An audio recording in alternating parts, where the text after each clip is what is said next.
Ahojte, v dnešnom videu vám ukážem, ako vyzerá moje typické ráno. Keďže sa mi väčšinou vždy nad ránom snívajú tie najlepšie sny, chvíľu mi trvá, kým sa preberiem a vyleziem z postele. Ale keď sa už nakoniec odhodlám a konečne opustím svoju vyhriatú perinu, ako prvé smerujú moje kroky do kúpeľne. Tam si hneď umiem ešte rozospatú tvár.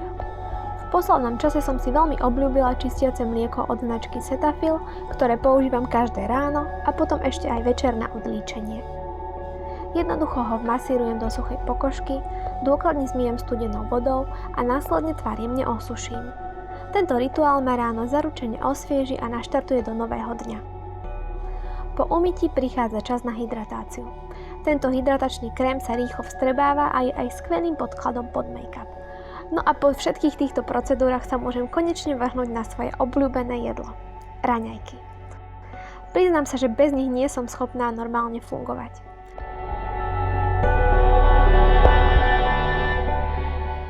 A čo vaše rána? Aké sú? Určite mi to napíšte a ak by ste chceli vyhrať celú sadu produktov Cetaphil, utekajte na môj blog. Držím vám palce!